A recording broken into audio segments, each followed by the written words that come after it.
Sir இன்னைக்கு வந்து தேர்தலோட முடிவுகள் வந்து வந்துகிட்டு இருக்கு. அதில் வந்து பார்த்தீங்கன்னா தொடர்ந்து தாவேகா முன்னிலையிலே இருக்கு. திமுக வந்து ஒரு தோல்வியை சந்திக்கிற மாதிரி ஒரு நிலைமையில தான் இருக்கு. வேங்கை வயலுக்கு தீர்ப்பு, பறையர்கள் பாவம் சும்மா விடாது, மா சங்கத்தமிழன் அப்படின்னு உங்கள் பேர் போட்டிருக்கீங்க. குறிப்பு, இது எனது தனிப்பட்ட கருத்து அல்ல, பாதிக்கப்பட்ட பறையர் மக்களின் கருத்து.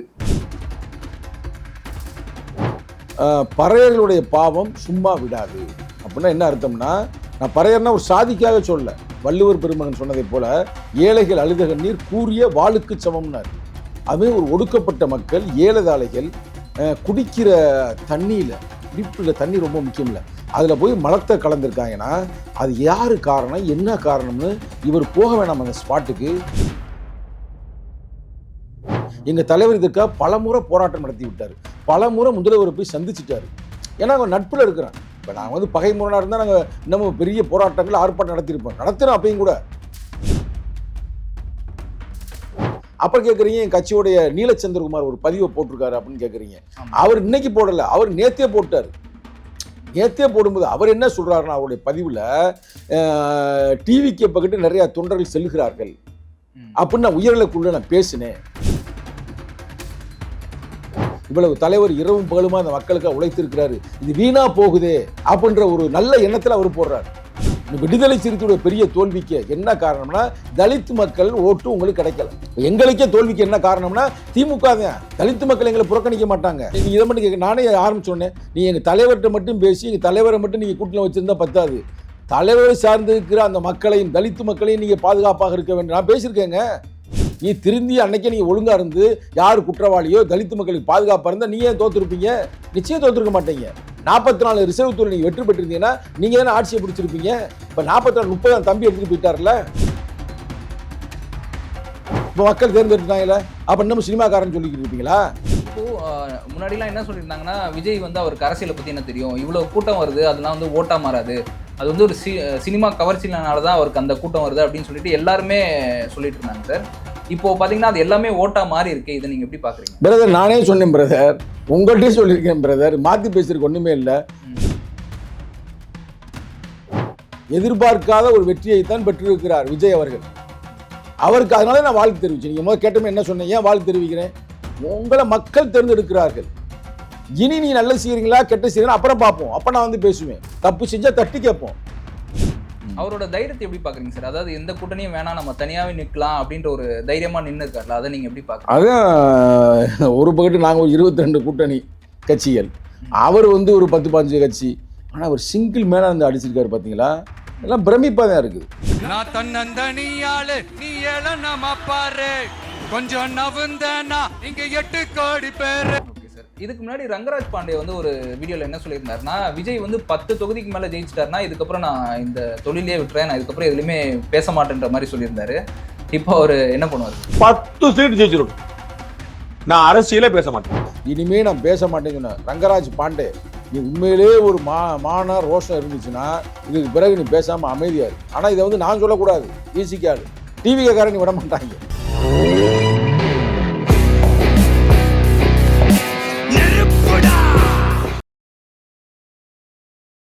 இந்த ஃபயர் தமிழன் நேயர்களுக்கு வணக்கம். இன்னைக்கு நம்ம கூட இன்டர்வியூல திரு சங்கத்தமிழன் இருக்காரு. சார் வணக்கம் சார். வணக்கம் சார். இன்னைக்கு வந்து தேர்தலோட முடிவுகள் வந்து வந்துகிட்டு இருக்கு. அதில் வந்து பார்த்தீங்கன்னா தொடர்ந்து தாவேகா முன்னிலையிலே இருக்கு. திமுக வந்து ஒரு தோல்வியை சந்திக்கிற மாதிரி ஒரு நிலைமையில தான் இருக்கு. எல்லாருமே வந்து தாவேகா வந்து 1 சீட்டு 2 சீட்டு தான் வாங்கும் அப்படின்ற மாதிரி சொன்ன இடத்துல 100 சீட்டுக்கு மேலே முன்னிலையில் இருக்காங்க. நம்ம நெக்ஸ்ட் அதை பற்றி பேசுவோம். அதுக்கு முன்னாடி உங்கள் ஃபேஸ்புக்கில் ஒரு பதிவு போட்டிருக்கீங்க சார், அதுக்கு அந்த கேள்வி நான் கேட்டுறேன். வேங்கை வயலுக்கு தீர்ப்பு, பறையர்கள் பாவம் சும்மா விடாது, மா சங்கத்தமிழன் அப்படின்னு உங்கள் பேர் போட்டிருக்கீங்க. குறிப்பு, இது எனது தனிப்பட்ட கருத்து அல்ல, பாதிக்கப்பட்ட பறையர் மக்களின் கருத்து. நீங்கள் இந்த பதிவு போட்டிருக்கீங்க சார். உங்கள் கட்சியோட அமைப்பு செயலாளர் நீலச்சந்திரகுமாரும் ஒரு பதிவு போட்டிருக்காரு, அதை பற்றியும் எங்களுக்கு சொல்லுங்கள் சார். சார், இப்போ நீங்கள் கேள்வி கேட்குறீங்க, எங்கள் தலைவர் எங்களுக்கு ஜனநாயகம் அப்படின்ற முறையில் சில கருத்துக்கு சொல்லி கொடுத்துருக்கிறார். ஜனநாயகம் என்பது என்ன? அது மக்களிடமிருந்து வருவதுதான் ஜனநாயகம். மக்களால் மக்களுக்காக மக்கள் தலைவனை தேர்ந்தெடுப்பதை ஒரு ஜனநாயக பண்பு.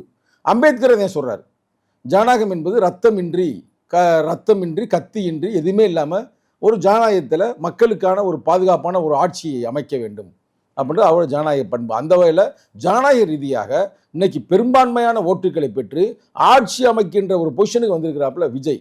அவருக்கு உண்மையிலே நாங்கள் விடுதலை சிறுத்தையுடைய இளைஞரணி சார்பாக வாழ்த்துக்களையும் பாராட்டுகளையும் தெரிவித்துக் கொள்வோம். நீ கேள்வியிலேயே நீங்களே பதிலே சொல்லிட்டீங்க. ஃபர்ஸ்ட் கேள்வி நீ என்ன கேட்டீங்கன்னா, சார் யாருமே எதிர்பார்க்கவில்லை, ஒரு தொகுதி 2 தொகுதி 3 தொகுதி இப்படி தான் வருவாங்க. ஆனால் இப்போ 100 தொகுதிக்கு மேலே இப்போ லீடிங்கில் இருக்கிறாங்க. இப்போ ஏறக்குறைய அவர் தலைமையில் தான் ஆட்சி அமைக்கப் போகிறார்கள் அப்படின்ற மாதிரி செய்தி வருகிறது அப்படின்னு நீங்கள் கேட்குறீங்க. அதுக்கு என்ன காரணம்னு, அது காரணத்தை தான் நான் சொல்லியிருக்கிறேன். அதுக்கான பதில் தான் அதை நான் எப்போ சொல்கிறேன், காலையில் 8:30 மணிக்கே சொன்னேன். 8:30 மணிக்கு அந்த இது வர்றாங்க, 8:30 மணிக்கு தான் அந்த செய்தி வந்துக்கிட்டு இருக்கு. அப்போ நான் சொல்கிறேன், தமிழக முதல்வர் தளபதி ஸ்டாலின் பின்னடைவாக இருக்கிறாரு அப்படின்னு. முதல் ரவுண்ட்லேருந்து ஒரு பின்னடைவு தான். அதுக்காக அந்த பதிவை நான் போடுறேன். அந்த பதிவு என்ன சொல்கிறேன்னா, பறையர்களுடைய பாவம் சும்மா விடாது அப்படின்னா என்ன அர்த்தம்னா, நான் பறையர்னா ஒரு சாதிக்காக சொல்ல, வள்ளுவர் பெருமகன் சொன்னதை போல ஏழைகள் அழுத கண்ணீர் கூறிய வாளுக்கு சமம்னாரு. அதுவே ஒரு ஒடுக்கப்பட்ட மக்கள் ஏழைதாளைகள் குடிக்கிற தண்ணியில், குடிப்பில் தண்ணி ரொம்ப முக்கியம் இல்லை, அதில் போய் மலத்தை கலந்துருக்காங்கன்னா அது யார் காரணம், என்ன காரணம்னு இவர் போக வேணாம் அந்த ஸ்பாட்டுக்கு. ஒரு மானுடத்திற்கே உலகத்துக்கே அநீதி நடக்கிறது. நான் தான் தொடர்ந்து பேசியிருக்கிறேன் இப்போ வரைக்கும். எங்கள் தலைவர் இதற்காக பல முறை போராட்டம் நடத்தி விட்டார், பல முறை முதல்வரை போய் சந்திச்சிட்டாரு. ஏன்னா அவங்க நட்பில் இருக்கிறான். இப்போ நாங்கள் பகை முரணாக இருந்தால் நாங்கள் இன்னமும் பெரிய போராட்டங்கள் ஆர்ப்பாட்டம் நடத்தினோம் அப்பையும் கூட. ஆனால் அதுக்கு தீர்வே கிடைக்கல. அப்போலாம் நான் என்ன முடிவு பண்ணிட்டேன்னா, அந்த மக்கள் வேறு தொடர்ந்து அழுதுகிட்டே இருப்பாங்க என்கிட்ட ஃபோன் பண்ணி, எல்லாம் விதி விட்ட வழி நம்ம என்ன செய்ய முடியும் அப்படின்ற மாதிரி அப்படி நொந்து நூலானார் தனிப்பட்ட முறையில். ஆனால் இன்னைக்கு தமிழக முதல்வரே, அதுவும் பெரிய ஆளுமை மிக்கவர், ஏறக்குறைய 8,000 ரூபா கூப்பன் வழங்கினார், 5,000 ரூபா அக்கௌண்ட்டில் போட்டார், பல பெண்களுக்கு பல நலத்திட்டங்கள் வழங்கி கொண்டிருக்கிறார். அவர் மேலே எந்த குறையும் இல்லை. ஆனால் அவரே தோக்குற மாதிரி இருக்குன்னா, அவரோட சேர்ந்து ஏறக்குறைய 32 அமைச்சர் பெருமக்கள் இப்போ தோல்வி முகத்தில் இருக்கிறார் என்றால் இது என்னங்க? இது ஒன்றும் சாதாரண விஷயமா சும்மா நம்ம கடந்து போக முடியுமா? அப்போ மக்களுடைய தீர்ப்பு தானே. அப்போ மக்களுடைய மனநிலையை உணர்ந்து அவங்களுக்கு நேர்மையை செயல்படணும்ல. அது கூட இந்த வேங்கவேல் பிரச்சனை என்ன நம்ம நடந்துச்சு, நாங்கள் தலைவர் நேரடியாக கேட்டேன், ஏன்னா இப்படி மக்கள் பக்கத்து நாயம் இருக்குது எல்லாம் இருக்குது, ஏன் இவ்வளவுக்கு நீங்கள் சொல்லியும் கூட ஏன் நடக்கலைன்னு ஆஃப் கேமராவில் பேசுன்னு வச்சுங்களேன். அது சொல்லக்கூடாது, இருந்தாலும் இந்த நேரத்தில் சொல்ல வேண்டிய காலம் இருக்குது. அவர் என்ன சொன்னார் எங்கள் தலைவர் அந்த நேரத்தில், என்ன செய்யறது, நம்ம ஒடுக்கப்பட்ட மக்களுக்கு தலைமுறை இப்படி தான் நடக்குது, நீதி நேர்மை இருந்தாலும் கூட அவங்களுக்கு அவங்க பக்கத்தில் இருந்தாலும் கூட அவங்களுக்கு உண்மையான நீதி கிடைப்பதில்லை. இப்போ அது கூட ஓட்டுக்காக தான் செய்கிறாங்க. இந்த ஓட்டு அவங்க அதாவது அந்த ஆதிக்கவாதி அதிகமான ஓட்டு இருக்குது, ஓட்டு போயிடும், அந்த உண்மையான குற்றவாளி பேரை சொன்னோம்னா கண்டுபிடிச்சா, அதனால தான் இப்படி செய்கிறாங்க அப்படின்னு எங்கள் தலைவரே வருத்தப்பட்டார். இதில் ஒன்றும் மறைச்சு பேசுவதற்கு ஒன்றும் இல்லை, சரிங்களா? இப்போ இது ஒரு பாயிண்ட். அப்புறம் கேட்குறீங்க, என் கட்சியோடைய நீலச்சந்திரகுமார் ஒரு பதிவை போட்டிருக்காரு அப்படின்னு கேட்குறீங்க. அவர் இன்னைக்கு போடலை, அவர் நேத்தே போட்டார். நேத்தே போடும்போது அவர் என்ன சொல்கிறாருன்னா, அவருடைய பதிவில் டிவிக்கு பக்கத்து நிறையா தொண்டர்கள் செல்கிறார்கள் அப்படின்னு நான் உயர்நிலைக்குள்ள நான் பேசினேன். அப்போ என்னுடைய பேச்சை மறுத்து இல்லை அப்படிலாம் போகலை அப்படின்னு என் கட்சியோடைய ஒரு பொதுச்செயலாளர் பேசுகிறாரு அப்படின்னு அவருடைய வழியை சொல்கிறாரு. ஆனால் அது பொதுத்தளத்தை போடணும்னு தேவையில்லை, இருந்தாலும் அவர் வழியின் காரணமாக முன்னுணர்ந்து, ஆகா நமது கட்சி இப்படி உருவாக்கப்பட்ட கட்சி, இவ்வளவு தலைவர் இரவும் பகலுமா அந்த மக்களுக்காக உழைத்திருக்கிறாரு, இது வீணா போகுதே அப்படின்ற ஒரு நல்ல எண்ணத்தில் அவர் போடுறாரு. இப்போ நான் ஏன் பதிவு போடுறேன்னா, இப்போ இன்னும் முடிவு வரலை, வந்து கொண்டு இருக்கிறது. ஆனால் இப்போ நான் ஏன் அந்த பதிவு போடுறேன்னா, இனி வர்ற ஆட்சியாளர்களாவது திரும்பி செயல்படணும், ஏழைகளை சும்மா நீ துச்சமாக நினைக்கக்கூடாது, ஒடுக்கப்பட்ட மக்களை. இப்போ இன்னைக்கு ஓப்பனாக சொல்கிறேன் பிரதர், இன்னைக்கு திமுகவுடைய பெரிய தோல்விக்கு, விடுதலை சிறுத்தையுடைய பெரிய தோல்விக்கு என்ன காரணம்னா, தலித் மக்கள் ஓட்டு உங்களுக்கு கிடைக்கல. இப்போ எங்களுக்கே தோல்விக்கு என்ன காரணம்னா திமுக தான். தலித் மக்கள் எங்களை புறக்கணிக்க மாட்டாங்க, ரைட்டா? ஆனால் நீ தலித் மக்கள் எங்களுக்கு வராமல் போயிருக்குன்னா நீங்கள் ஏங்க திமுகவுக்கு முட்டு கொடுத்துக்கிட்டே இருக்கிறீங்க அப்படின்ற கோபம் தானே தவிர எங்களை புறக்கணிக்கவில்லை. இல்லை, இதுக்கு முன்னாடி நீங்கள் சொல்லும்போது தலித் மக்கள் விசிகா விட்டு போக மாட்டாங்க அந்த மாதிரி. நான் இன்னைக்கும் சொல்கிறேங்க, இப்போ நான் ஓட்டு வந்ததெல்லாம் இப்போ எடுத்து எல்லாம் செக் பண்ணுறோம் ஒவ்வொரு தொகுதியாக. எங்கள் மக்கள் ஓட்டு உறுதியாக எங்களுக்கு தான் விழுந்திருக்காது. ஒரு எடுத்துக்காட்டு சொல்லட்டுமா? என் ஊர் சொந்த ஊர் மதுரை மாவட்டம் மேலூர். இப்போ ஒரே தொகுதி மட்டும் தான் இப்போ அறிவிச்சிருக்கிறாங்க. இவருக்கு தான் கடைசியாக கொடுத்தாங்க சீட்டு, ரைட்டா? இன்னைக்கு அவருக்கு தான் விஸ்வநாதன் அவர் பேர் முதலாக வெற்றி பெற்றிருக்கிறாரு, 2000 ஓட்டில் வெற்றி பெற்றிருக்காரு. அந்த மேலூர் சாதிய வன்கொடுமை மிகுந்த பகுதி, ஒரு பொது தொகுதி. கக்கன் அந்த காலத்தில் ஜெயிச்சாரு, அப்போ தனி தொகுதி. அந்த தொகுதியில் இவர் இருக்கார் காங்கிரஸ் வேட்பாளராக. ஆனால் இன்னைக்கு அங்கே அவர் ஜெயிச்சிருக்கிறார், அது சாதிய வன்கொடுமை மிகுந்த பகுதியில் ஜெயிச்சிருக்கிறாருன்னா தலித் ஓட்டு பூரா அவருக்கு போயிருக்குல்ல. உங்களுக்கு திமுக காரன் போட்டானா போல தலித்து மக்கள் பூரா போட்டு இன்னைக்கு வெற்றி பெற்று முதலாக அறிவிக்கப்பட்டிருக்கிறது. அப்போ தலித்து ஓட்டு வந்து இன்னைக்கு வந்து முழுக்க முழுக்க எங்களுக்கெல்லாம் கிடைச்சிருக்கு. ஆனால் திமுகவுக்கு கிடைக்கல. அதுக்கு எடுத்துக்காட்டு சொல்லட்டுமா? 44 தொகுதி. ஏன்னா ஃபுல்லாக இது இருக்குது, ரெக்கார்டு இருக்குது. நம்மளோட சும்மா ஒரு கூட்டணி இருக்க ஒரு கட்சி நம்ம பேசக்கூடாது. நம்ம பேசுவது எல்லாமே அரசியல்படுத்துவதற்காகத்தான். அது எதிர்கட்சியாக இருக்கட்டும், இல்லை ஆளுங்கட்சியாக இருக்கட்டும், இல்லை எங்கள் கட்சிக்காரங்களாக இருக்கட்டும், யாராக இருக்கட்டும். 44 தொகுதி தலித் தொகுதிங்க. இந்த 44 தொகுதியில் யார் அதிகமாக வெற்றி பெறாங்களோ அவங்க தான் ஆட்சியை பிடிப்பாங்க. இப்போ 44ல் 30க்கு மேலே டிவிக்கே முன்னிலை இருக்கிறாப்புல விஜய் அவர்கள் முன்னிலையில் இருக்கிறாரு. மிச்சம் இருக்கிறதுல பார்த்தோம்னா 7 தொகுதி யார் இருக்கான்னா ஏடிஎம்கே நிற்கிது. மிச்சம் இருக்கிற தொகுதியில் நாங்கள் இருக்கிறோம். 2 தொகுதியில் இப்போ 2 தலித் தொகுதியில் நாங்கள் லீடிங். Marxist communist leading. இந்திய கம்யூனிஸ்ட் ஒரு தொகுதி, அதுவும் தலித் தொகுதியில் லீடிங். அடுத்து பார்த்தோம்னா மதிமுக சீர்காழி நிற்கிது தலித் தொகுதியில், அது லீடிங். ஆக மொத்தம் திமுகவுக்கு ஒரு தொகுதியும் இல்லை. அப்போ இதுலேருந்து உங்களுக்கு என்ன தெரியுது? அதிமுகவில் வந்து ஆம்ஸ்ட்ராங்குடைய அந்த சுழல் ஆரம்பத்திலே அவங்க மனைவி நிற்கிறாப்புல, அதோடைய தாக்கம் அதுதான் சென்னை டோட்டல் அவுட்டு. அப்போ இதெல்லாம் நீங்கள் உணர்ந்து கொள்ள வேண்டும். நீ இதை மட்டும் கேட்க, நானே ஆரம்பிச்சோன்னே நீ எங்கள் தலைவர்கிட்ட மட்டும் பேசி எங்கள் தலைவரை மட்டும் நீங்கள் கூட்டில் வச்சுருந்தா பத்தாது. தலைவரை சார்ந்து இருக்கிற அந்த மக்களையும் தலித்து மக்களையும் நீங்கள் பாதுகாப்பாக இருக்க வேண்டும். நான் பேசியிருக்கேங்க. இப்போ எங்கள் தலைவரே சொன்னாலும் கூட எங்கள் மக்கள் வந்து இப்போ கேட்கலையில், அதான உண்மை. ஏன் கேட்கறேன்னா யதார்த்த உண்மை தானே. அந்த அளவுக்கு அந்த மக்கள் வருத்தத்தில் அவ்வளவு வருத்தம்ங்க. நானே எங்க தொடர்ந்து எனக்கு திமுகவுக்கு நான் பிரச்சனை, நான் ஏன் ஒரு கூட்டணியில் இருக்கும் பொழுது தொடர்ந்து நான் ஏன் பேசினேன்? தொடர்ந்து நான் பேசுனா பேசலையா? இப்போ எனக்கு சீட்டு கிடைக்காம போனால் கூட ஒருவேளை ஒரு திமுக விமர்சனம் பண்ணி பேசுகிறாரு அப்படின்னு. நான் விமர்சனம் பண்ணது உங்களை திருத்துறதுக்கு. நீ திருந்தி அன்னைக்கே நீங்கள் ஒழுங்காக இருந்து யார் குற்றவாளியோ தலித்து மக்களுக்கு பாதுகாப்பாக இருந்தால் நீ ஏன் தோற்றுருப்பீங்க? நிச்சயம் தோற்றுருக்க மாட்டீங்க. 44 ரிசர்வ் தொழில் நீங்கள் வெற்றி பெற்றிருந்தீங்கன்னா நீங்கள் தானே ஆட்சியை பிடிச்சிருப்பீங்க. இப்போ 44 30 தம்பி எடுத்துகிட்டு போயிட்டார்ல, அவர் செய்வாரா செய்யலான்றது நம்ம சொல்ல முடியாது.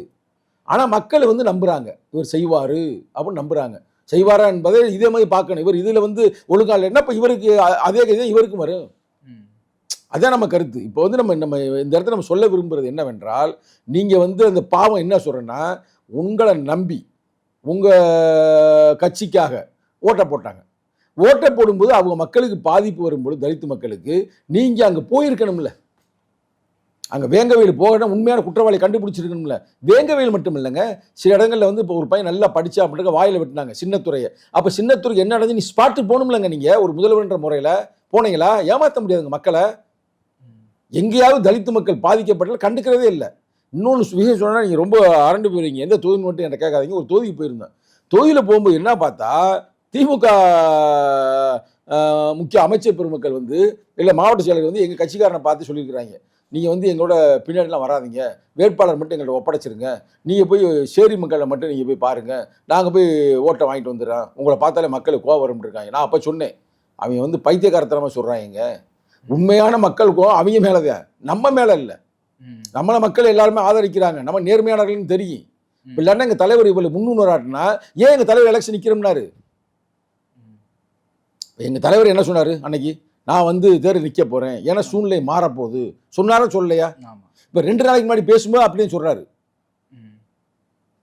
கருத்தை சொல்றாரு. அப்ப இதெல்லாம் வச்சு பார்க்கப்படும் பொழுது இவங்களுக்கு அந்த ஒரு கருத்து நல்லா தெரிய மாட்டேங்குது. என்ன தெரிய மாட்டேங்குன்னா, தலித்து மக்களை சும்மா ஒரு மனிதராக கூட மதிக்கிறது இல்லை, ஆடு மாடு பன்னிகளை மாதிரி மதிக்கிறது. அதுக்கு வந்து வெனதான் இந்த வென. வீசியாக்காரன் யாரும் வராத, வீசிக்கா கொடி ஏத்தாத. இப்போ எங்களை கூப்பிட்டாங்களா கூப்பிடலையா? எங்களை டிவிக்கேல இருந்து நேரடியான அழைப்பு எங்கள் தலைவருக்கு வாங்கணும். இப்போ நாங்கள் போயிருந்தோம்னா எங்களுக்கு 25 சீட்டுங்க கெட்டு குட்டிச்சவராக்கினா என் கட்சிக்காரனே சில பேர், நான் அந்த பேரை இப்போ சொல்ல விரும்பலை.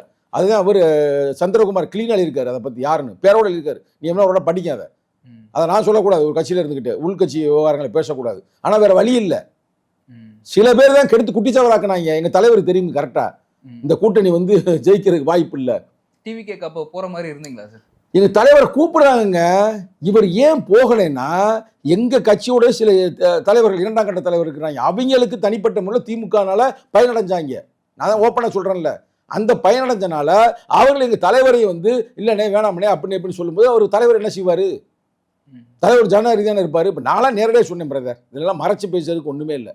நம்ம இந்த கூட்டணியில் இருந்தோம்னா நமக்கு ஃபியூச்சர் இல்லை, நம்ம வேற ஏதாவது வழியை பார்க்கணும். நம்ம எல்லாம் நினைச்சிட்டாங்க விஜய் தானே அவனுக்கு என்ன பெரிய ஆளு, அப்படின்னு ஒரு தவறாக எண்ணி இருக்கலாம். அப்படி அல்ல. ஒரு மக்கள் தலைவனை வந்து மக்கள் ஓட்டு போட்டா இப்போ நீங்க என்ன சொல்றீங்க? இப்போ நீங்க அவர் சிஎம் தானே, இப்போ மக்கள் தேர்ந்தெடுத்துட்டாங்களே, அப்போ இன்னும் சினிமாக்காரன் சொல்லிக்கிட்டு இருப்பீங்களா? அப்போ எம்ஜிஆர் அப்படின்னு வெற்றி பெற வைத்தார்கள். அவரை எப்படி முறைப்படுத்துவது, நெறிப்படுத்துவது? எங்களுக்கு இங்கே நல்ல ஒரு வாய்ப்பை நாங்கள் இழந்துட்டோம்ங்க. நான் நேரடியாக குற்றம் சுமத்துறேன். எங்கள் தலைவரை சில இரண்டாம் கட்ட தலைவர்கள் தவறான வழியில் வழி நடத்தி சென்று விட்டார்கள். இல்லைன்னா எங்கள் தலைவர் அவர் கூப்பிட்டாரா கூப்பிடலையா? கூப்பிட்டாரு, அன்பா கூப்பிட்டார்ல, வேற யாரும் அவர் கூப்பிடல. இப்போ எங்கள் தலைவர் இங்கே போயிருந்தாருன்னா 20 சீட்டு கொடுத்துருக்க மாட்டாங்களா? ஆட்சியில பங்குன்னு வேற சொல்லி, ஆட்சியிலும் பங்கு நேரம் வந்து நாங்கள் துணை முதல்வராக இருப்போங்க. எங்களுக்கு வந்து மினிஸ்டர் கொடுத்துருப்பாங்க. இப்போ நான் வந்து இது புலம்பல் அல்ல, இப்போ நான் பேசுவது வந்து புலம்பல் அல்ல. இனியாவது வருங்காலங்களில் எங்களை மாதிரி ஆட்கள்லாம் சொல்லும்போது நாங்கள் நேர்மையாக கட்சி நலனுக்காக சொல்லுவோம், சுய லாபத்துக்காக பேச மாட்டேன். நான்லாம் கட்சி நலன், மக்கள் நலன் ரெண்டையும் கருத்தில் கொண்டு ஏன் நலனை கூட விட்டுட்டு எனக்கு தெரியாத ஒரு கூட்டணியில் இருக்கிற தலைவர்களை பற்றியோ இல்லை இருக்கிற கொடுமைகளை பற்றி பேசினா நமக்கு சீட்டு தர மாட்டாங்க. ஏன்னா அவளுக்கு நான் சின்ன குழந்தையா தெரியாத எங்களுக்கு. ஏன் நாங்கள் இது ஒன்று, எங்களுக்கு இழப்பு வந்தாலும் பரவாயில்ல, தனிப்பட்ட முறையில் கட்சி நலன் நல்லா இருக்க வேண்டும். கட்சி நலன் நல்லா இருந்தால் தான் மக்கள் நலன் நல்லா இருக்கு. அந்த எண்ணத்தில் நாங்களாம் சொன்னோம், உயர்நிலை குழுவில் நாங்கள் பேசினோம், இது சரிப்பட்டு வராது. ஆனால் கேட்கல. இப்போ என்ன ஆகி போச்சு? மோசமான தோல்விங்க. இப்போ முன்னாடிலாம் என்ன சொல்லியிருந்தாங்கன்னா, விஜய் வந்து அவருக்கு அரசியலை பற்றி என்ன தெரியும், இவ்வளோ கூட்டம் வருது, அதெல்லாம் வந்து ஓட்டா மாறாது, அது வந்து ஒரு சினிமா கவர்ச்சியினால தான் அவருக்கு அந்த கூட்டம் வருது அப்படின்னு சொல்லிட்டு எல்லாருமே சொல்லிட்டு இருந்தாங்க சார். இப்போ பார்த்தீங்கன்னா அது எல்லாமே ஓட்டா மாறி இருக்கு. இதை நீங்கள் எப்படி பார்க்குறீங்க? பிரதர், நானே சொன்னேன் பிரதர், உங்கள்கிட்டயே சொல்லியிருக்கேன் பிரதர், மாற்றி பேசுறதுக்கு ஒன்றுமே இல்லை.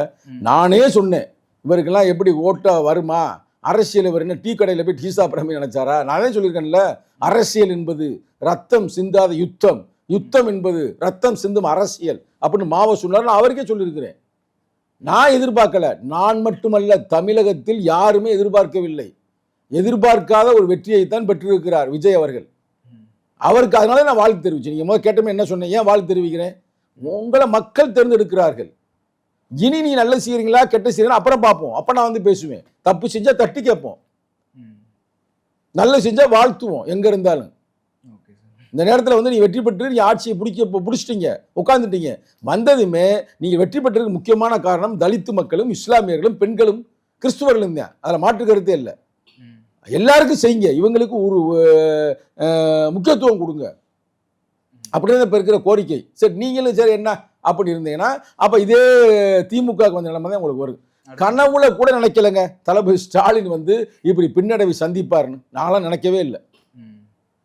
அதில் அவர் பாவம் ஃபோன் பண்ணி அங்கங்கே பேசுகிறாரு, என்னங்க உங்க தொகுதி எப்படி இருக்கு, எங்க கட்சி ஆளுகள்கிட்டயே 2-3 நேரடியாக பேசிக்கார். பாவம் அவர் பாவங்க ஏமாத்திட்டாங்க. எங்க தலைவர் எப்படி இங்கே இருக்கிறவங்கலாம் சில தவறான கருத்துக்களை கொடுத்து வழி நடத்தினாங்களோ அதே போல தமிழக முதல்வர் தளபதி ஸ்டாலின் தனிப்பட்ட முறையில் எனக்கு அவர் மேலே எந்த முரணுமே இல்லை. இல்லைன்னா ஓப்பனாக சொல்லுவேன் இல்லை, அவரை வழி நடத்தினாங்க. அவருக்கு பக்கத்தில் ஏதோ பெண் அமைப்புன்னு ஒரு அமைப்பு இருக்கும்போது அதுதான் முக்கியமான காரணம்னு சொல்கிறாங்க. இங்கே பாருங்க, ஒருத்தன் வந்து விமர்சனம் பண்ணுறான்னா அதில் என்னடா ஏன்டா விமர்சனம் பண்ணுறான்னு பார்க்கணும்ல. இப்போ நான் விமர்சனம் பண்ணேன் தொடர்ந்து திமுகவை. எதுக்கு சங்கத்தமிழ் பண்ணுறேன்? ஏன்னா உன்ட்ட வந்து பிச்சை எடுக்கிறக்காரங்க வந்து கேட்டால் மக்களுக்கு ஒழுங்காக செஞ்சீங்கன்னா நீங்கள் திருப்பி ஆட்சியை பிடிப்பீன்ற ஒரு நல்ல எண்ணத்துல தான் சொன்னேன். ஆனால் நம்மளாம் இவெல்லாம் ஒரு ஆள் இவன் வந்து என்ன கொடுக்குறேன் அப்படின்னு நினச்சாங்களா என்னன்னு தெரியல. இன்னைக்கு தெரியல உங்களுக்கு நிலவரம். நிறைய இந்த திமுக இருக்க தலைவர்களே தாவேக்காவை பற்றி ஏதாவது கேட்டால் நீங்கள் அதையும் கேட்குறீங்க, வேற ஏதாவது கேள்வி அப்புறம் சொன்னாங்க. இதெல்லாம் வந்து இதுக்கு பேர் தான் வந்து அது என்ன ஆதிக்க புத்தி. அது ஆட்சி அதிகாரம் இருக்கும்போது அந்த ஆதிக்க மனப்பான்மை. இவங்கெல்லாம் ஒரு கட்சியா அப்படின்னு அதுவே ஒரு வகையான அது என்ன சொல்றது பாகுபாடு தானே, ஒரு வெறுப்பு அரசியல் தானே. அவங்க ஒரு கட்சி நடத்துறாங்க, ஒரு இதில் இருக்கிறாங்கன்னா நீங்கள் பதில் சொல்லிப்பேன். என்ன கேட்கும்போது நான் எப்பயுமே பதில் சொல்லியிருக்கிறேன். ஆனால் சில குறைபாடு சொல்லியிருக்கேன், இல்லைன்னு சொல்லணும். எம்ஜி ராமச்சந்திரனே நான் பேசினால்தான் சில பேட்டிகளில், ஏன்னா நடிகர்கள்னா எப்படி அப்படின்னு பேசியிருக்கேன். அந்த வகையில் உங்களை நடிகராக தான் பார்த்தான். ஆனால் நீங்கள் நடிகராகிய உங்களை மக்கள் தேர்ந்தெடுத்து விட்டார்கள். இனி நீங்கள் வந்து ஒரு பெரிய தலைவராக நீங்கள் மாற வேண்டும், உழைக்க வேண்டும், பொதுவாக இருக்கணும். ஆனால் ஒன்றில் கேட்டால் இருந்தார், நான் எந்த காலத்திலையும் பிஜேபியோட கூட்டணியில் வைக்க மாட்டேன், தனிச்சு நிற்பேன். அவங்களும் அவரை இழுக்கிறதுக்கான எவ்வளவோ இழுக்க பார்த்தாங்க, அவர் கடைசி வரைக்கும் போகலை, அதிமுகவுக்கும் போகலை. பெரிய வெற்றி இதெல்லாம் இருந்தால் அவரை வந்து ஒரு வெற்றியுடைய எதிர்ப்பு அவரையே நினச்சிக்க மாட்டாருங்க. நீங்கள் நினைக்கிறமா இல்லை, அவரே வந்து இவ்வளோ பெரிய வெற்றி கிடைக்கும்னு நினச்சிருக்க மாட்டார். இப்போ நானும் அரசியலில் 25 வருஷத்துக்கு மேலே இருக்கிறேன், என்னால் கணிக்கவே முடியலை. அவர் வந்து ஒரு தாக்கத்தை உருவாக்குவார்னு தான் சொன்னே தவிர தனிப்பெரும்பான்மையாக இவரே ஆட்சிக்கு வருவார் அப்படின்னு எவனும் கனவு நினைச்சது. அவரோட தைரியத்தை எப்படி பாக்குறீங்க சார்? அதாவது எந்த கூட்டணியும் வேணாம், நம்ம தனியாவே நிக்கலாம் அப்படின்ற ஒரு தைரியமா நின்னு இருக்காருல, அதை நீங்க எப்படி பாக்குறீங்க? அதான் ஒரு பக்கத்து நாங்கள் ஒரு 22 கூட்டணி கட்சிகள், அவர் வந்து ஒரு 10-15 கட்சி. ஆனால் அவர் சிங்கிள் மேனாக வந்து அடிச்சிருக்காரு பார்த்தீங்களா? எல்லாம் பிரமிப்பாக தான் இருக்குது. நம்ம என்றைக்குமே வந்து எதிரிகளை கூட நம்ம ஜனநாயகப்படுத்தி எதிரிகளை கூட பாராட்டணும், அரசியல்படுத்தணும் எண்ணம் உள்ளவர் தான் விடுதலை சிறுத்தைகள். எங்கள் தலைவர் அமைப்பத்தில் புக்கிலே அதான் சொல்லுவார், எதிரிகளையும் ஜனநாயகப்படுத்தணும்னு. இவர் இன்னைக்கு பொறுத்த வரைக்கும் இன்னைக்கு கூட்டணி ரீதியாக பார்த்தா நமக்கு எதிரி தான். பட் இவரை நம்ம அரசியல்படுத்தணும், ஜனநாயகப்படுத்தணும். உங்களுக்கு அதாவது மக்கள் தீர்ப்பு மகேசன் தீர்ப்புன்பாங்க. அப்போ மக்களே வந்து உங்களுக்கு மகேசனாக இருந்து தீர்ப்பை வழங்கியிருக்கிறார்கள். அப்போ அந்த தீர்ப்பை உணர்ந்து செயல்படணும். இப்போ இவரும் பழைய மாதிரியே இருந்துட்டாருன்னு வச்சு, கொலை கொள்ளை கற்பழிப்பு அப்படி இருந்தால் அது சரியாக இருக்காது. விஜயோட ஆட்சி எப்படி இருக்கும்னு நினைக்கிறீங்க? அதான் சிறப்பாக இருக்க வேண்டும் என்று நான் சொல்லி நிறைய பேர் அந்த கேள்வி வச்சுட்டாங்க. இப்போ இவர் எப்படி நடத்த முடியுமா? அப்படி இப்போ நிச்சயம் நடத்துவார் என்று நான் நம்புகிறேன். ஒரு பெரிய வெற்றியை பெற்றிருக்கும் பொழுது நம்ம இது வரைக்கும் அவர் கரெக்டான இருந்திருக்காரு அப்படின்ற மாதிரி நம்ம பார்க்குறாங்கன்னா மக்கள் ஓட்ட போட்டிருக்காங்க. அப்போ இனியும் சரியாக இருப்பார், இருக்க வேண்டும் என்பதே நம்ம நோக்கம். சார், இப்போ வந்து பார்த்தீங்கன்னா தாவேகா 112 இடத்துல முன்னிலையில் இருக்காங்க சார். அவங்க இன்னும் ஒரு 6 தொகுதியில் முன்னிலை வந்துட்டாங்கன்னா அவங்களே தனி பெரும்பான்மையாக ஆட்சி அமைச்சிடலாம். அது எப்படி வரும்னு நினைக்கிறீங்க? வந்துடுவாங்க சார். இப்போ 112 நம்ம எதிர்பார்க்காத ஒரு நம்பர்ஸ், இப்போ அதே வந்துட்டாங்க சரிங்களா? இப்போ ஒரு 8 தொகுதி தானே, அது ஒரு பெரிய பிரச்சனையாக இருக்காது. நிச்சயமாக அவங்களே தனிப்பெரும்பான்மை அடைவதற்கான வாய்ப்புகள் அதிகமாக இருக்கிறது. அப்படியே இல்லாட்டாலும் அவர் தான் முதல்வர். ஏன்னா அந்த மிச்ச தொகுதியில் வந்து இந்த கூட்டணி கட்சியிலேருந்தே வாங்கி எடுத்துருவாங்க. உங்களுக்கு புரியுத? கூட்டணி கட்சி மற்ற காங்கிரஸ் இருக்குது, இல்லை மற்ற ஏனைய கட்சிகள் இருக்குது, இல்லை அந்த பக்கத்து சில கட்சிகள் இருக்குது. அங்கேருந்து எதில் இருக்காங்களோ அவங்ககிட்ட சப்போர்ட் பண்ணிடுவாங்க. அதனால் நிச்சயமாக இவர் தான் முதல்வர் அப்படின்னு ஆயிடுச்சு. நீங்கள் தலையை போட்டுக்கலாம், விஜய் முதல்வர், விசிக வாழ்த்துக்கள்னே போடுங்க, அதில் ஒன்றும் தவறு இல்லை. சங்கத்தமிழ் வாழ்த்துக்கள்னே போடுங்க, அதை நம்ம பாராட்டும். Okay sir. இதுக்கு முன்னாடி ரங்கராஜ் பாண்டே வந்து ஒரு வீடியோவில் என்ன சொல்லியிருந்தாருன்னா, விஜய் வந்து 10 தொகுதிக்கு மேலே ஜெயிச்சிட்டாருன்னா இதுக்கப்புறம் நான் இந்த தொழிலே விட்டுறேன், நான் இதுக்கப்புறம் எதுலையுமே பேச மாட்டேன்ற மாதிரி சொல்லியிருந்தாரு. இப்போ அவர் என்ன பண்ணுவார்? உண்மையிலே வந்து நான் தொடர்ந்து சொல்லுவேன், அந்த தம்பி வந்து அவசர கொடுக்க ஏதாவது சம்மந்தம் இல்லாமல் பேசுவாப்புல அப்படின்னு. அவர் சொல்கிறாரு 10 தொகுதி கூட வரமாட்டாங்க அப்படின்னு சொன்னார். சரி, வரமாட்டாங்க அப்படின்றவன் இப்போ நான் கூட தான் சொன்னோம். கரெக்டாக பெருசாக ஓட்டை பிரிப்பாரே தவிர வெற்றி பெற மாட்டான்னு நானே சொன்னேன். ஆனால் எங்கனி சவால் விடலை. இவர் வந்து இப்படி பண்ணால் நாங்கள் அப்படி செய்வோம்னு. இவர் என்ன சொன்னார்னா 10 தொகுதி வந்துட்டாங்கன்னா இனிமேல் நான் பேச மாட்டேன்னு சொன்னேன். ரங்கராஜ் பாண்டே, நீ உண்மையிலே ஒரு மான ரோஷம் இருந்துச்சுன்னா இதுக்கு பிறகு நீ பேசாமல் அமைதியாரு. ஆனால் இதை வந்து நான் சொல்லக்கூடாது, விசிகால் டிவிக்காரன் நீ விட மாட்டாங்க. கரெக்டாக நம்ம வந்து சொல்கிறது வந்து நம்ம ஒரு நியாயத்தின் பக்கம்னு நம்ம சொல்கிறோம். இனி டிவிக்காரன் உனக்கு பேசவே விட மாட்டாங்க. அவன் நீ என்ன பண்ண போகிறான்னு நமக்கு தெரியாது சரிங்களா? அதை அவசர கொடுக்க அதில் வந்து பேச்சுதான். அதில் பல பேர் பேசினாங்க இது மாதிரி. டிவிக்கு ஒரு கட்சியாகவே மதிக்காமல் பேசினாங்க. இப்போ எல்லாருக்குமே வந்து ஒரு செயல் மூலமாக ஒரு செயலை காட்டியிருக்கிறார். ஓகே சார், உங்களோட நேரத்துக்கும் கருத்துக்கும் நன்றி சார். நன்றி, வணக்கம்.